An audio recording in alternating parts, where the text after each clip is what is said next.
Hello friends, welcome to Indian study पर आपका स्वागत है। दोस्तों, आज की इस वीडियो में मैं आप लोगों के लिए हिंदी का टेस्ट लेकर के आया हूं, जो कि आपके आने वाले एग्जाम यूपी जेल वार्डर के लिए बहुत ही ज़्यादा इंपॉर्टेंट है।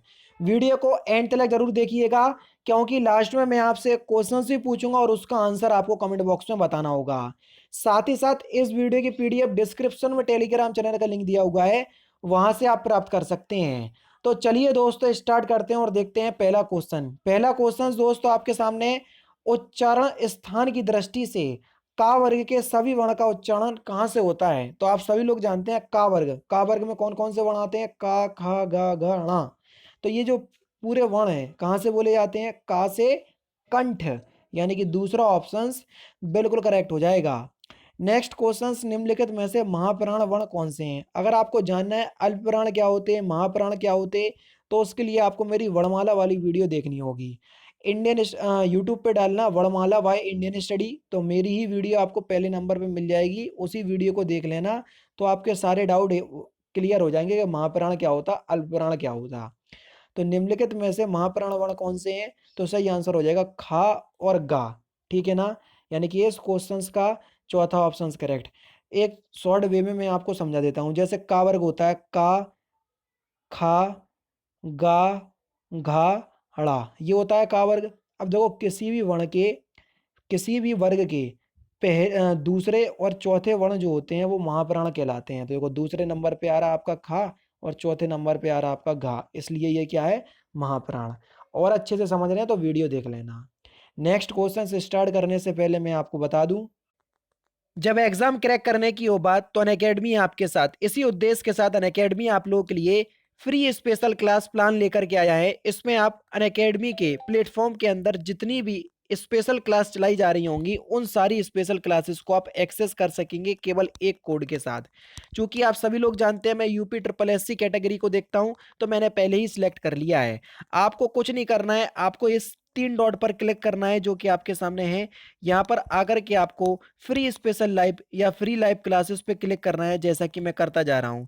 फिर यहाँ पर आप लोगों के लिए सारी फ्री स्पेशल क्लासेस यहाँ पर रखी गई हैं। आपको जैसे हिंदी सीखना है तो यहाँ पर मैंने हिंदी की क्लासेस पे टिक किया। यहाँ पर आपको कोड डालना है, कोड डिस्क्रिप्शन में लिखा हुआ है। अपने चैनल का नाम है इंडियन स्टडी। बस जैसे ही आप इस कोड को फिल करेंगे तो ये जो है अनलॉक हो जाएगा। देख लीजिए, आपके सामने ये अनलॉक हो चुका है। अब अनअकैडमी के UP triple S C category के अंतर्गत जितनी भी फ्री स्पेशल क्लास चलाई जा रही होंगी, उन सभी को आप एक्सेस कर पाएंगे। नेक्स्ट क्वेश्चन है, कृपालु शब्द में कौन सा प्रत्यय है? जल्दी बताओ, कृपालु शब्द में कौन सा प्रत्यय है? तो यहाँ पर जो आपका सही आंसर हो जाएगा वह क्या हो जाएगा? आलू प्रत्यय। यानी कि इस क्वेश्चन का दूसरा ऑप्शन करेक्ट। और प्रत्यय जो है वो किसी भी शब्द के पीछे लगाए जाते हैं। निम्नलिखित में से कौन सा आ उपसर्ग से बना है? यानी कि कौन से शब्द में आ उपसर्ग है? अत्याचार में अत उपसर्ग हो जाएगा, अध्यादेश में, अपवाद में और अनाथ में। अब देखो, अनाथ में आ उपसर्ग है, तो यहाँ पर चौथा ऑप्शन करेक्ट। समझ का तत्सम बताइए, समझ का तत्सम शब्द क्या होगा? तो समझ का जो तत्सम शब्द होगा वो क्या हो जाएगा? समबुद्धि। यानी कि तीसरा ऑप्शन बिल्कुल करेक्ट। नेक्स्ट क्वेश्चन, फलों के निम्नलिखित नामों में से कौन सा फारसी भाषा का है? आम, अमरूद, केला या इनमें से कोई नहीं। कौन सा फारसी भाषा का शब्द है? अमरूद। अमरूद शब्द जो है ये एक फारसी भाषा का शब्द है। दूसरा ऑप्शन बिल्कुल करेक्ट। किस रस का स्थायी भाव निर्वेद होता है? जल्दी बताओ, सिंपल क्वेश्चन है। किस रस का स्थायी भाव निर्वेद होता है? तो शांत रस का स्थायी भाव निर्वेद होता है। श्रृंगार रस का तो रति होता है, और वात्सल्य रस का वात्सल्य रति होता है, तो ये भी याद कर लो। किस छंद का प्रथम व अंतिम शब्द एक सा होता है? Important question. तो कौन से छंद का प्रथम और अंतिम शब्द एक सा होता है? तो सही आंसर हो जाएगा कुंडलीय छंद। यानी कि पहला ही ऑप्शन बिल्कुल करेक्ट है। राधा का मुख चंद्र पंक्ति में अलंकार बताइए। राधा का मुख चंद्र, इस पंक्ति में कौन सा अलंकार है? तो यहाँ पर रूपक अलंकार है। किसी के रूप की वर्णना कर रहे हैं कि राधा का जो चेहरा है वो चंद्रमुख के समान है, तो रूप की वर्णना हो रही है, इसलिए रूपक अलंकार। रमा प्लस ईस, रमेश, इनमें से कौन सी संधि है? तो जल्दी बताओ।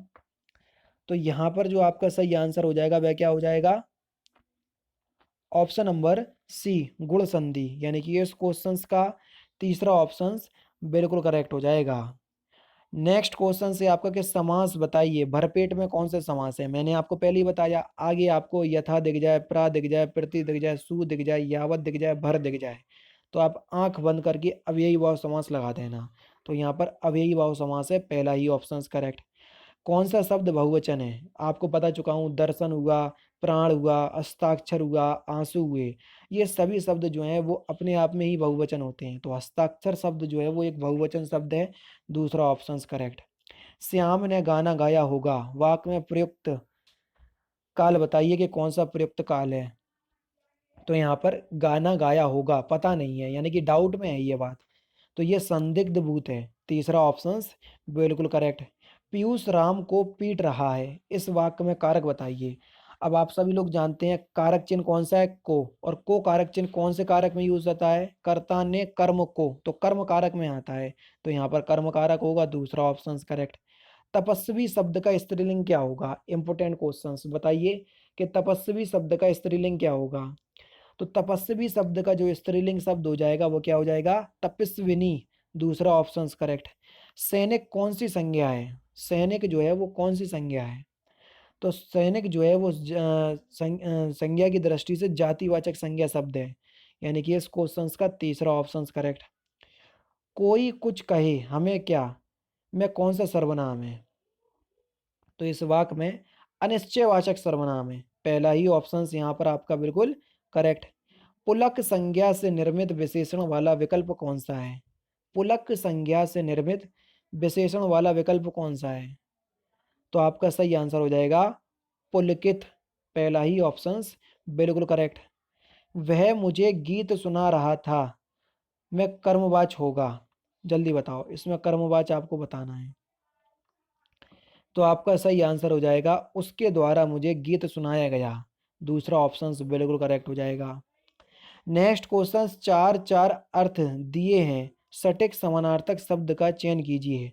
ग्रीवा का सही समानार्थक शब्द क्या होगा, ग्रीवा का, तो ग्रीवा का सही समानार्थक शब्द होगा गर्दन, दूसरा ऑप्शन करेक्ट।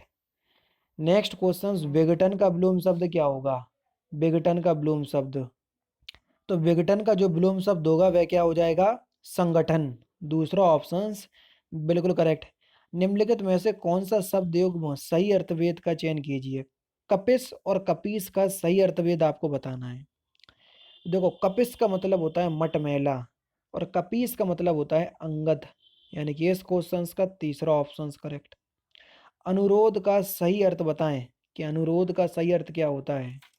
तो अनुरोध का जो सही अर्थ होता है वह क्या होता है, तो आपका सही आंसर हो जाएगा आग्रह, यानी कि हठ पूर्वक की गई प्रार्थना, यानी कि इस क्वेश्चन का तीसरा ऑप्शन बिल्कुल करेक्ट। एक शब्द के तीन अनेकार्थी शब्द हैं, जो अंक शब्द इस श्रेणी में नहीं आता है वही उत्तर होगा, ठीक है।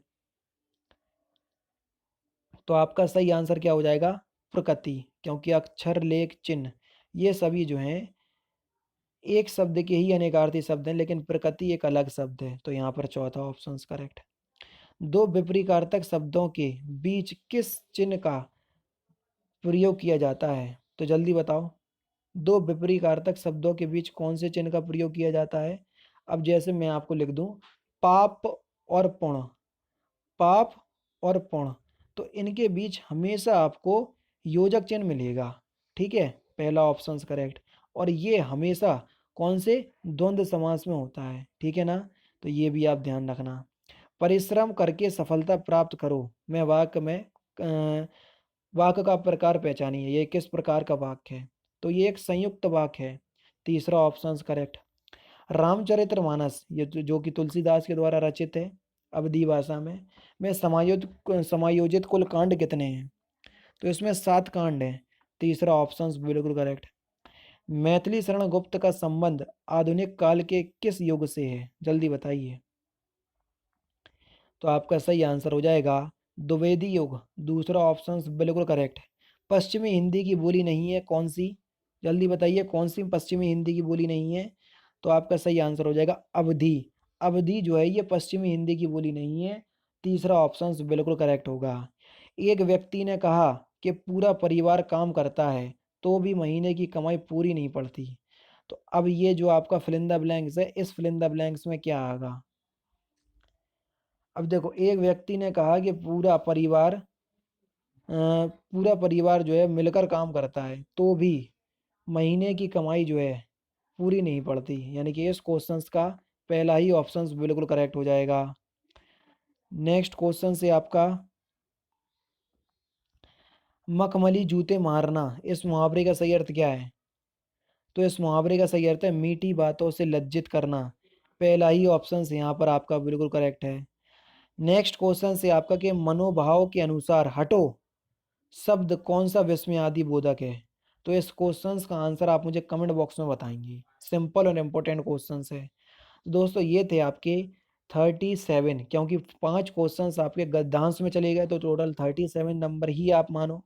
तो आपके इस टेस्ट में कितने नंबर आए हैं, तो मुझे कमेंट बॉक्स में ज़रूर से बताइएगा। और साथ ही साथ वीडियो अगर अच्छी लगी हो तो 500 लाइक तक ज़रूर पहुंचा दीजिएगा।